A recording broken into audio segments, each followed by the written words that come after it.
Hello everyone, आज की इस वीडियो में डिस्कस करेंगे बहुत ही important principle Heisenberg uncertainty principle. Heisenberg uncertainty principle को इस वीडियो में डिस्कस करेंगे। हाइजेनबर्ग अनसर्टेनिटी प्रिंसिपल क्या है? तो हाइजेनबर्ग अनसर्टेनिटी प्रिंसिपल क्या है? ये एक ऑब्जेक्ट है, ये मूव कर रहा है, इसका हम मोमेंटम और इसका पोजीशन एक साथ साइमल्टेनियसली एक्यूरेटली हम नहीं निकाल सकते हैं। अगर हम इसका पोजीशन को एक्यूरेटली निकालेंगे तो इसका मोमेंटम में क्या आ जाएगा? अनसर्टेनिटी इसका मोमेंटम में ज़्यादा होगा। इसका मोमेंटम को एक्यूरेटली हम नहीं निकाल सकते हैं। अगर मोमेंटम हम इसका एक्यूरेटली निकाल रहे हैं तो इसका पोजीशन हम एक्यूरेटली नहीं निकाल सकते हैं। तो हाइजेनबर्ग अनसर्टेनिटी प्रिंसिपल क्या बोलता है? ऑब्जेक्ट अगर मूव कर रहा है, कोई एक ऑब्जेक्ट है जो मूव कर रहा है, उसका आप एग्जैक्ट पोजीशन और एग्जैक्ट मोमेंटम नहीं निकाल सकते हैं, या फिर एग्जैक्ट पोजीशन और एग्जैक्ट वेलोसिटी एक साथ आप नहीं निकाल सकते हैं। रीजन क्या है? इसका क्या रीजन हो सकता है? इसका रीजन क्या है? ये इसका रीजन है इसका वेव नेचर। इसका वेव नेचर जो है, ये इसके वजह से क्या होता है, इसका पोजीशन और इसका मोमेंटम हम नहीं निकाल सकते हैं।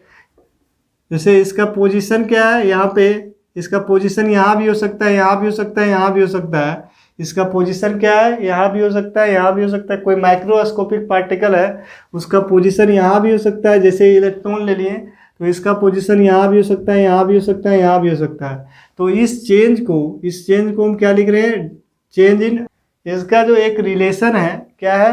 डेल्टा एक्स, अनसर्टेनिटी इन पोजीशन और अनसर्टेनिटी इन मोमेंटम, ये हमेशा क्या होगा? इक्वल टू और ग्रेटर देन क्या होगा? h/4π। h/4π के ये बहुत इंपॉर्टेंट रिलेशन है। यहाँ से हम कंक्लूड भी कर सकते हैं, मैथमेटिकली हम देख सकते हैं। क्या देख सकते हैं यहाँ पे?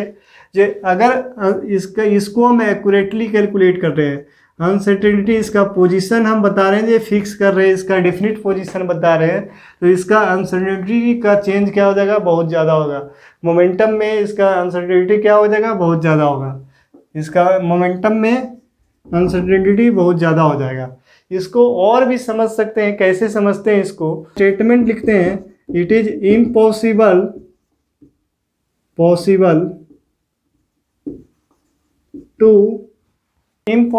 To measure, it is impossible to measure simultaneously both the position and momentum of macroscopic particle जैसे इलेक्ट्रॉन। एब्सोल्यूट एक्यूरेसी और सर्टेनिटी। तो अगर उसका पोजीशन हम निकाल रहे हैं एक्यूरेटली, तो उसका मोमेंटम हम एक्यूरेटली नहीं निकाल सकते हैं। उसका मोमेंटम में अनसर्टेनिटी बहुत ज़्यादा होगा। अगर उसका मोमेंटम हम निकाल रहे हैं तो उसका पोजीशन में क्या होगा? अनसर्टेनिटी बहुत ज़्यादा होगा, क्योंकि ये इसके बराबर है, इसका वैल्यू क्या होता है? कांस्टेंट के बराबर होता है। तो इसको हम मैथमेटिकली लिख सकते हैं क्या? तो delta x into delta p equal to greater than h/4π। इसको हम यहाँ पे m डेल v लिख सकते हैं। तो यहाँ पे एक और रिलेशन क्या आ गया? जो अनसर्टेनिटी इन पोजीशन और अनसर्टेनिटी इन वेलोसिटी, क्योंकि मास में तो कोई चेंज नहीं होगा, मास तो फिक्स रहेगा, मास में कोई चेंज नहीं होगा। तो अनसर्टेनिटी इन वेलोसिटी, इसको भी एक्यूरेटली हम कैलकुलेट नहीं कर सकते हैं एक साथ हम दोनों चीज़ को कैलकुलेट नहीं कर सकते हैं। तो ये एक रिलेशन है। तो यहाँ पे एक बहुत इम्पोर्टेंट पॉइंट है, जो ये हाइजेनबर्ग अनसर्टेनिटी प्रिंसिपल है, ये सिग्निफिकेंस किसके लिए है? सिग्निफिकेंस है सिर्फ माइक्रोस्कोपिक पार्टिकल के लिए। माइक्रोस्कोपिक पार्टिकल के लिए ये सिग्निफिकेंस है, मैक्रोस्कोपिक पार्टिकल के लिए ये सिग्निफिकेंस नहीं है। ये हैवियर ऑब्जेक्ट के लिए, जैसे एग्जांपल ले सकते हैं, मैन है, एलिफेंट है, इसके लिए ये क्या है? सिग्निफिकेंट नहीं है। क्योंकि जो हम लोग का जो सिग्निफिकेंट हम लोग का जो अनसर्टेनिटी आएगा, जो हैवियर ऑब्जेक्ट के लिए इसका जो अनसर्टेनिटी आएगा, हैवियर ऑब्जेक्ट के लिए अनसर्टेनिटी इसका कितना आता है 10⁻32।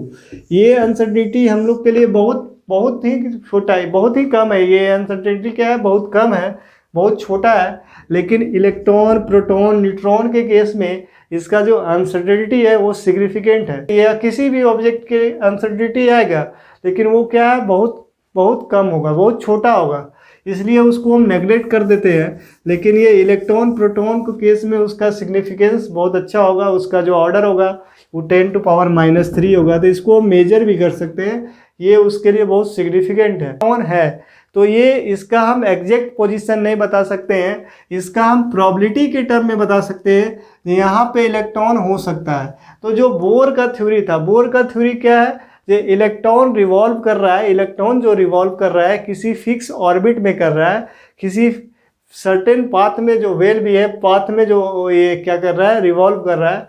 तो ऐसा नहीं है, इलेक्ट्रॉन जो है ऐसे रिवॉल्व कर रहा है, उसका प्रोबेबिलिटी हम बता सकते हैं उस पोजीशन में, उसका हम एग्जैक्ट पोजीशन नहीं बता सकते हैं। यहीं से क्या हुआ, यहाँ से एक कंसेप्ट आना शुरू हो गया। यही फाउंडेशन है किसके लिए, क्वांटम मॉडल के लिए, ये थ्योरी। तो अब जो कंसेप्ट क्या है, ऑर्बिटल का कंसेप्ट आया, जो इस रीजन में इलेक्ट्रॉन पाने की प्रोबेबिलिटी क्या है, मैक्सिमम है। तो हाइजेनबर्ग अनसर्टेनिटी प्रिंसिपल से हम किसी भी ऑब्जेक्ट का एग्जैक्टली हम एक्यूरेटली उसका पोजीशन और मोमेंटम एक साथ हम कैलकुलेट नहीं कर सकते हैं। तो